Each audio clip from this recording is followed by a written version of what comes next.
melebihi dadanya. Kalau kita, perut kita melebihi dada-dada kita. Lihat ke bawah, mau gitu kan. Nah, Rasulullah enggak gitu kan.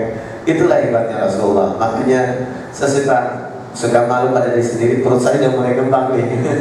Ini harus takut. Malu saja kalau ketemu Rasulullah Sallallahu Alaihi Wasallam, katanya cinta Rasul ya, tapi pada perutnya lebih gede dari itu malu saudara ya.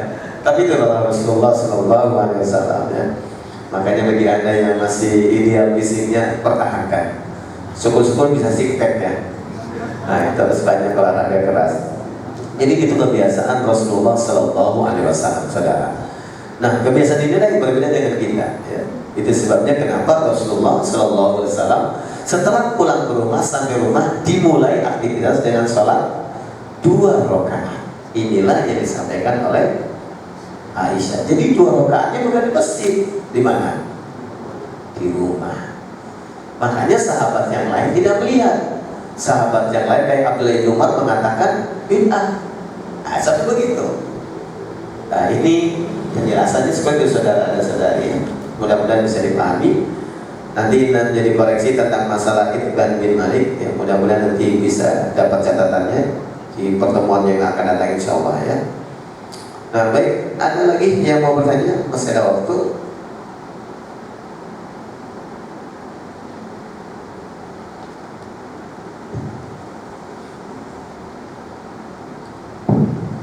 Assalamualaikum Ustaz. Waalaikumsalam. Sini saya ada pertanyaan berkenaan tentang sholat sunnah juga, tapi bukan sholat sunnah dua. Oke. Tapi tentang sholat sunnah qobliyah maghrib itu sebetulnya gimana Ustaz? Oke. Bagusnya seperti apa? Kerjanya apa doang terus atau seperti apa? Gitu aja Ustaz. Oke, terima kasih. Ada yang lain?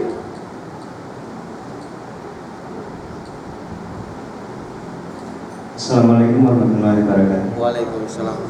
Mau tanya tentang doa setelah sholat duha Ustaz. Yang masyhur kan yang seperti Ustaz tadi sampaikan gitu. Maksudnya seperti ini. Allahumma inna rizqi bis-samai. Nah, seperti itu Ustaz. Kata Ustaz kan itu bagaimana sebaiknya berdoa setelah sholat sunat duha. Terima kasih. Assalamualaikum warahmatullahi wabarakatuh.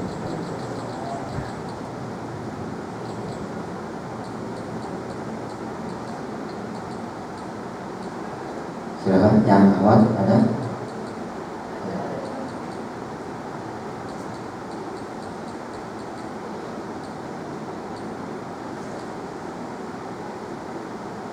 Assalamualaikum warahmatullahi wabarakatuh. Waalaikumsalam warahmatullahi wabarakatuh. Pak Ustadz, saya selama ini alhamdulillah rutin melaksanakan sholat duha, dan saya berdoa yang Allahumma inna duha itu Pak Ustadz. Dan selama ini saya sering mengikuti kajian yang dan kayak motivasi seminar motivasi seperti Ipo Santosa, terus bahkan Sandiaga Uno itu mereka menyampaikan bahwa mereka rajin melaksanakan qiyamul lail dan mereka rajin melaksanakan sholat duha, dan itu yang salah satu yang menyebabkan mereka mencapai kesuksesan. Nah, atas latar belakang itulah itu yang menjadi motivasi saya untuk melaksanakan sholat duha. Namun dengan ilmu baru yang Ustaz sampaikan ini, terus terang saya menjadi bimbang apakah saya tetap mesti saya melakukan sholat duha atau sebaiknya bagaimana Pak Ustaz, karena saya selama ini sudah meyakini itu sebagai satu amalan mengikuti sunnah Rasul. Ternyata di yang baru saya dengar berbeda. Terima kasih Pak Ustaz.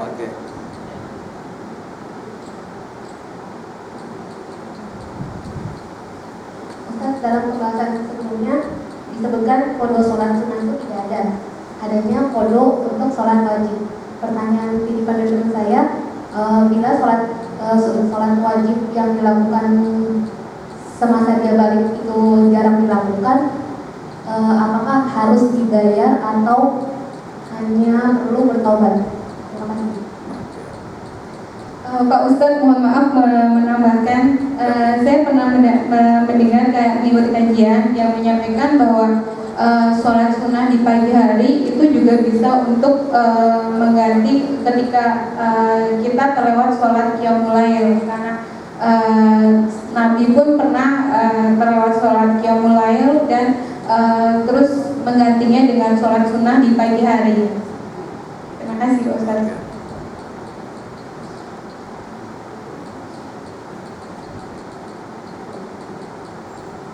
Assalamualaikum warahmatullahi wabarakatuh. Waalaikumsalam. Pak Ustadz, ini menanyakan yang tentang sholat subuh ya, yang kalau kita berzikir pagi terus dilanjutkan dengan sholat subuh itu sama dengan pahala haji umroh sempurna. Kalau kita punya niat seperti itu gimana Pak Ustadz? Oke.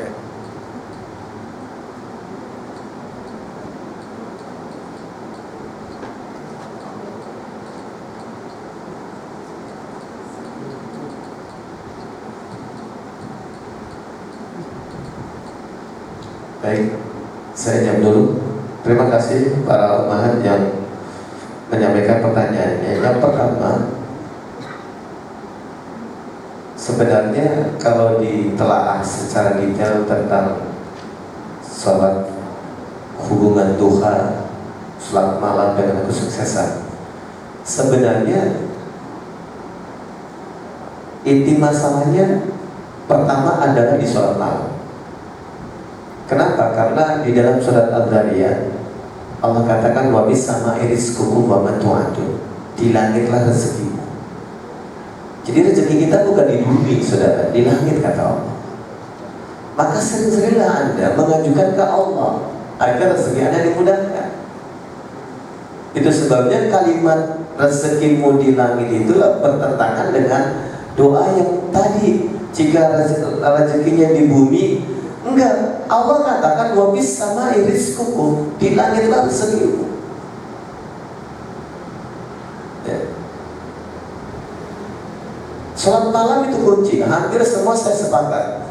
Dan inti salat malam pun saudara adalah di witirnya, kemarin disebutkan, ya, sudah dijelaskan. Termasuk misalkan bahkan Rasulullah, karena Rasulullah mendawamkan salat malam, kalau dia terlewat karena sakit, maka beliau menghukumi dirinya dengan cara melaksanakan 12 rakaat di waktu duha.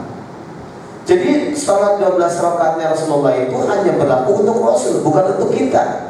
Kenapa? Karena bagi Rasulullah sholat malam adalah wajib hukumnya, tapi bagi kita sunnah. Dan sunnah yang dianjurkan pun, kenapa ada sholat malam? Karena sholat malam itu disunahkan karena sebab ada witir. Kenapa witir disunahkan? Karena sebab ada qobliyah subuh. Karena di antara rangkaian sholat sunnah tidak ada sholat yang bisa mengalahkan qobliyah subuh. Qobliyah subuh itu lebih baik dari dunia dan seisinya.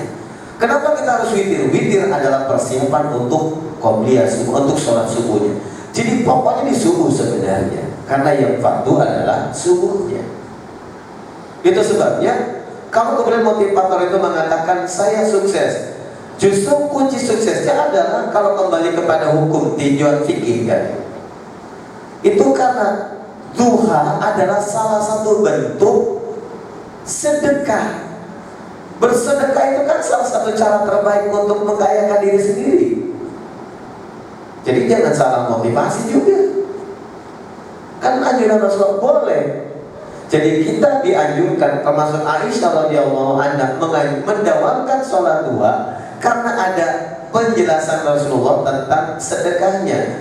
Jadi bukan kemudian, apalagi kalau mengaitkan rezeki di sholat duha dengan isi sholat duha, dengan surat Al-Duha. Surat Al-Duha itu saudara ada teguran Allah kepada Nabi Muhammad Rasulullah SAW.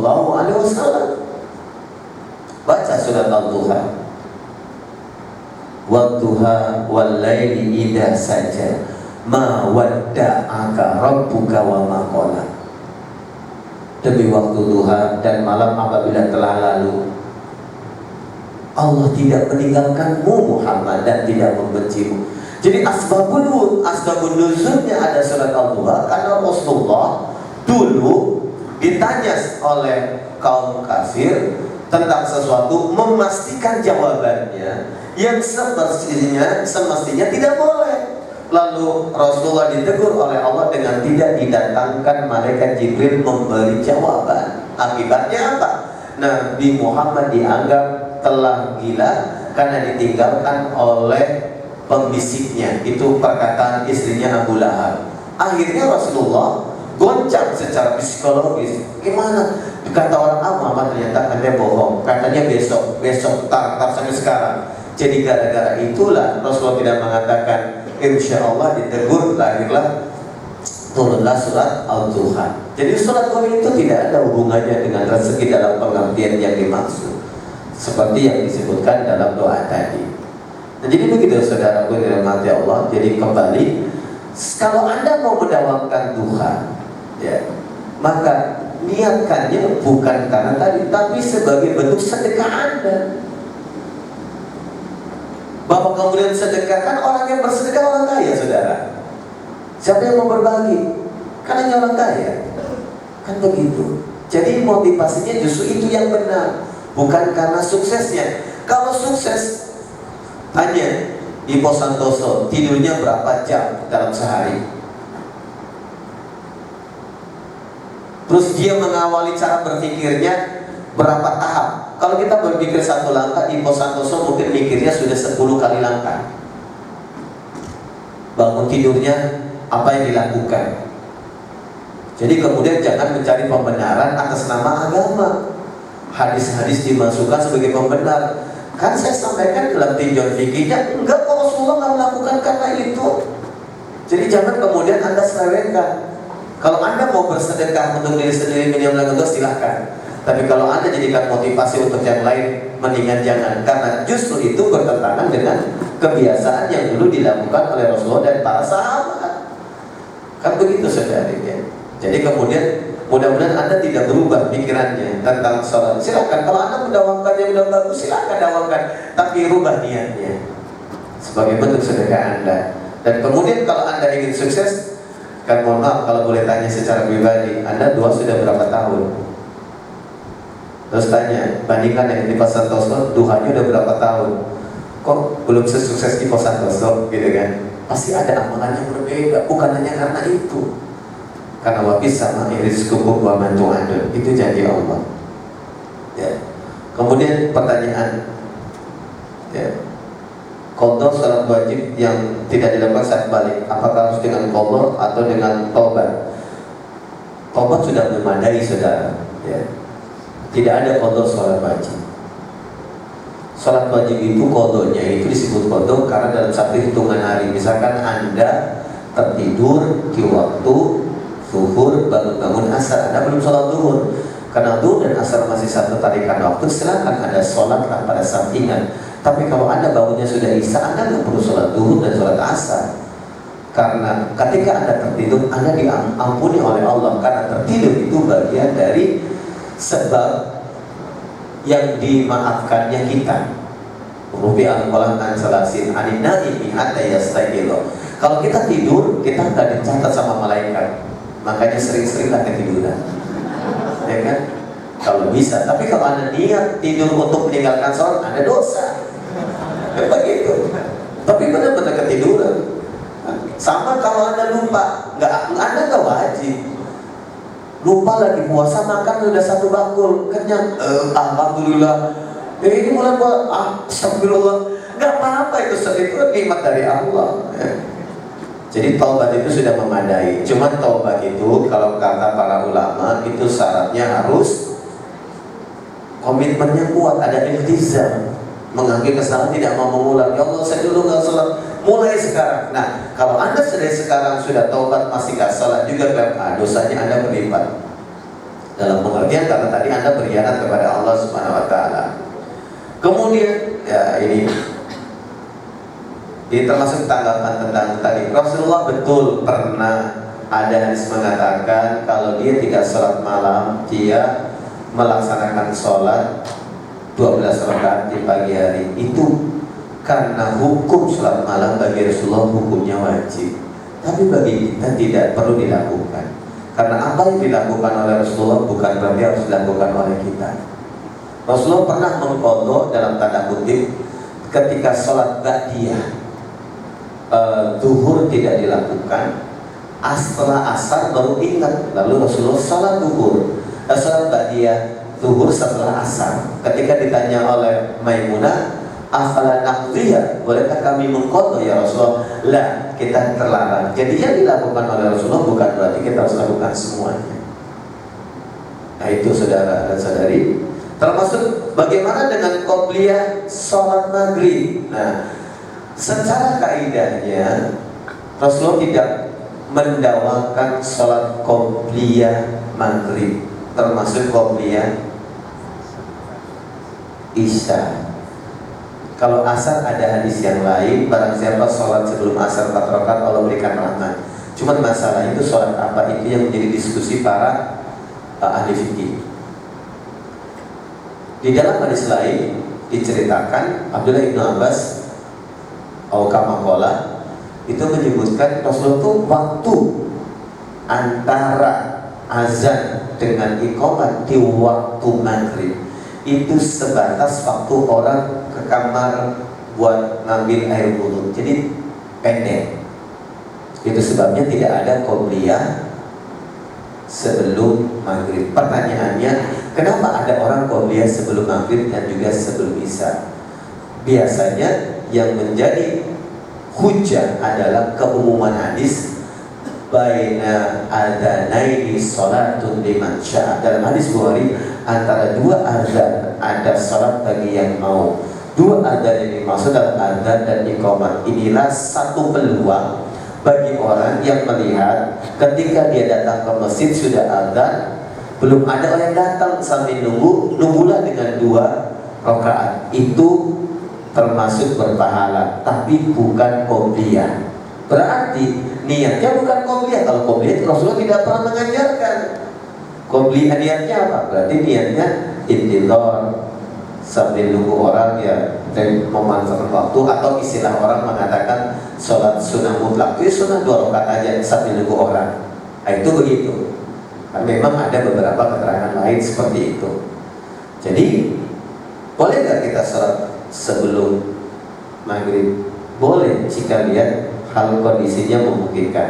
Tapi memang kalau dilihat dari kebiasaan Rasulullah tidak tidak ditemukan keterangan mendawamkan sholat qobliyah maghrib. Itu sebabnya qobliyah maghrib tidak masuk dalam kaidah yang disebutkan oleh Rasulullah. Barang siapa menjaga 10 rakaat atau 12 rakaat maka Allah bangunkan baginya rumah di surga. Dan 10 atau 12 rakaat yang dimaksud adalah sebelum zuhur, sesudah zuhur, sesudah maghrib, sesudah isya, kemudian sebelum subuh. Kalau 2 itu 10. Tapi kalau nanti zuhurnya diambil 4, maka menjadi ada yang 4, berarti ada yang 12. Jadi begitu hukumnya saudara dan saudari. Nah, kemudian tentang syuruk. Hadis tentang syuruk saudara itu diriwayatkan oleh Imam Tirmidzi. Imam Tirmidzi sendiri mengatakan ini salah satu hadis yang gharib. Kenapa? Karena perintah adanya keterangan tentang syuruk itu sendiri memang dikaitkan dengan masalah tadi yang saya katakan, ada hadis penguat terkait dengan ibadah atau ritualitas yang dilakukan sebelum syuruk tiba. Dan kedua, ritualitas yang dibenarkan dan dianjurkan oleh Rasul itu terkait dengan orang yang menyia-nyiakan waktu sebelum syuruk tiba. Itu sebabnya Rasul menganjurkan teguran Rasulullah kepada sahabat yang ngobrol sesudah sholat subuh, disuruh diam, suruh zikir, baca Quran atau sambil nunggu. Kalau menunggu waktu mendingan dengan begitu sebelum mulai sebelum pulang ke rumah baru diawali dengan sholat sunnah duha yang didahulukan. Nah, pertanyaannya, kalau kita niatnya pengen haji sempurna, jelas tidak sempurna. Karena hadis itu maknanya adalah motivasi Anda untuk memaafkan waktu. Kenapa? Karena al-hajjul mabrur laisal jazaa'u ilal jannah. Haji dan umroh itu tidak sama pahalanya dengan surga. Ketika Rasulullah mengatakan seperti, bukan berarti sama persis. Rasulullah mengatakan sesuai, sertakanlah haji dengan umroh karena bisa mengikis kefakiran. Jadi bukan berarti persis ideal, persis kayak ibadah haji. Enggak sama saudara, beda. Haji mah ibadahnya seluruhnya dituntut, ada ibadah maliyahnya, ibadah safarnya, udah macam-macam ibadah di sana, diuji dengan banyak halnya. Makanya pahalanya adalah balasan yang mabrur, al-hajjul mabrur laisa lahu jazaa'u ilal jannah. Jadi bukan berarti kalau orang sholat suruh pasti masuk surga juga. Walaupun memang kalau kita baca di umum, siapapun orang yang tidak menyekutukan Allah, terus ada siapa yang bisa menjaga sholat wajibnya yang 5 waktu, pasti masuk surga. Itu udah janji Allah. Seperti yang katakan Rasul, bahkan bisa menjaga sholat sunnah pun pasti masuk surga. Hanya permasalahannya adalah dari sekian ribu sholat yang pernah kita lakukan, sholat manakah yang menurut Allah betul-betul diterima olehnya? Ini yang tak seorang pun tahu. Itu sebabnya kita tidak boleh merasa cukup dengan ibadah kita. Kita tidak boleh merasa cukup dengan sholat kita. Sholat itu harus terus dan terus. Kalau kita bisa lakukan nafilahnya, lakukanlah nafilahnya. Karena dari seluruh amalan yang pernah kita lakukan, manakah yang membuat Allah ridho dan menetapkan rahmatnya untuk kita? Ini yang hanya Allah yang tahu. Jadi kita tidak perlu gambling.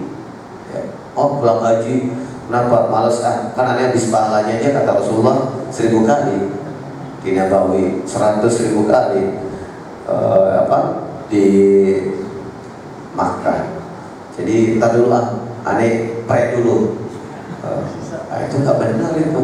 Tapi betul saudara, yang begitu di kampung masih ada Pak Haji yang begitu. Pak Haji mesti aneh libur dulu tahu kenapa Pak Haji? Kan Pak Haji aneh pahala satu sholat aja sudah 100.000 kali, ente berapa kali? Masya Allah. Jadi ente dulu tahu ya, nanti aneh kalau kau ini itu masih ada yang begitu saudara. Ya. Tapi itulah realitas masyarakat kita, masih ada yang begitu.